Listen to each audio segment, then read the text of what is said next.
Hola a todos, bienvenidos al 40º tutorial de C++. Hoy vamos a estar viendo los métodos que podemos aplicarles a las cadenas. Los métodos, como ya hemos visto en los tutoriales anteriores, son una especie de función, son funciones, pero son de una clase en particular. En este tutorial vamos a estar viendo estas funciones, entre comillas, de la clase string, de la clase de cadenas. Es decir, son funciones que solo son aplicables a cadenas.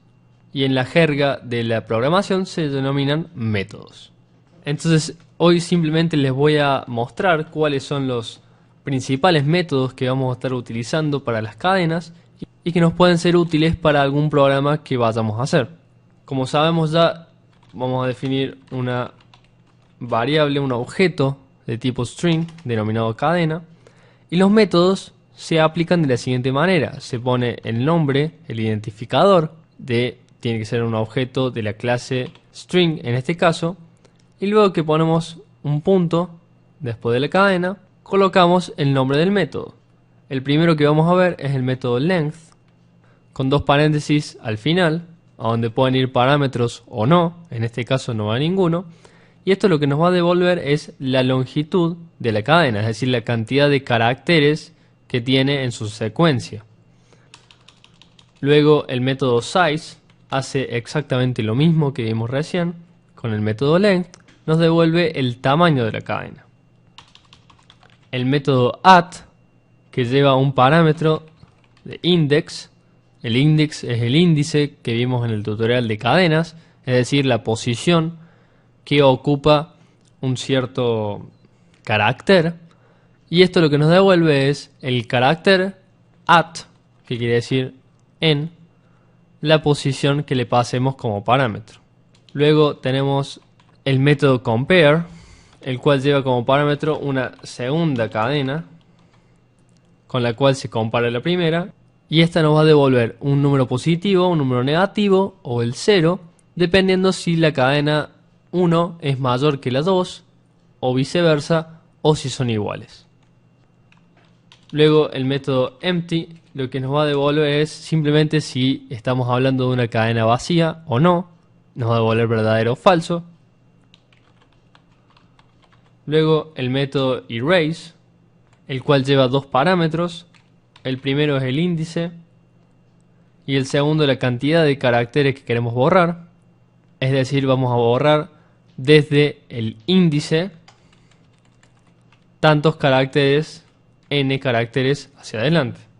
Luego el método find, el cual lleva como parámetro un tipo de dato string, un objeto string, y devuelve la primera posición a donde se encuentra este objeto string dentro de la cadena.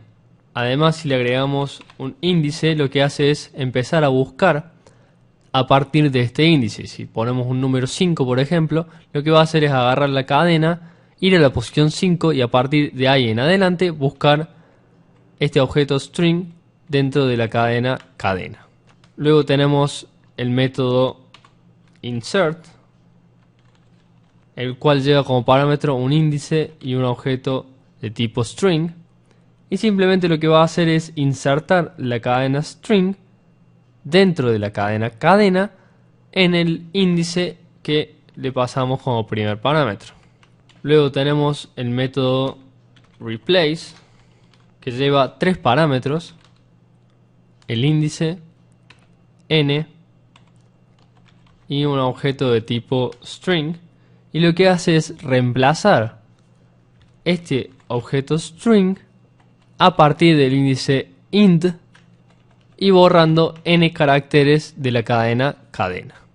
Luego tenemos el método substr o substring, que lo que hace simplemente es devolvernos una subcadena de la cadena cadena a partir del índice int y teniendo en cuenta los n caracteres que le siguen a este índice.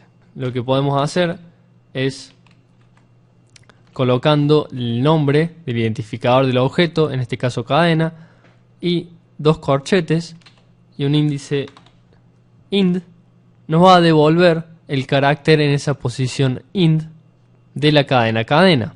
Pero esto lo va a hacer obviamente sin verificar que este índice existe en la cadena.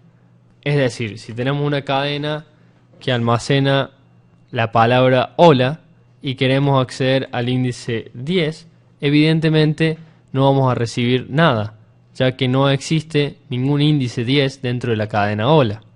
Otra cosa que podemos hacer con las cadenas es sumarlas.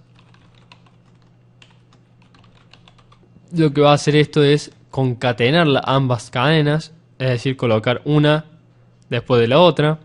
Si ponemos más igual, al igual que los números, vamos a estar haciendo una concatenación y asignación al mismo tiempo.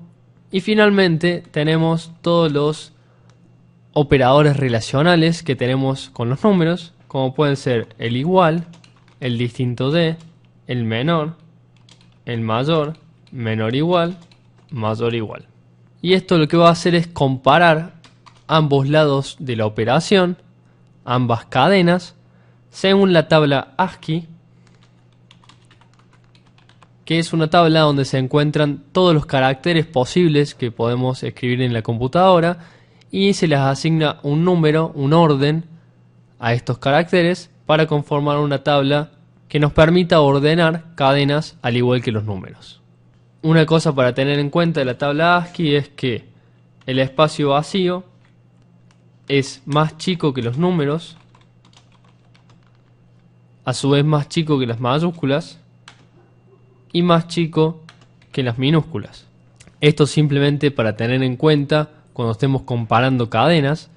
Sin embargo, pueden ir a buscar en internet la tabla ASCII y ahí van a ver todos los caracteres que hay, todos los números, las mayúsculas y las minúsculas y el orden correspondiente a cada uno. Así que bueno, eso fue todo por hoy y los espero en el próximo tutorial. Chao.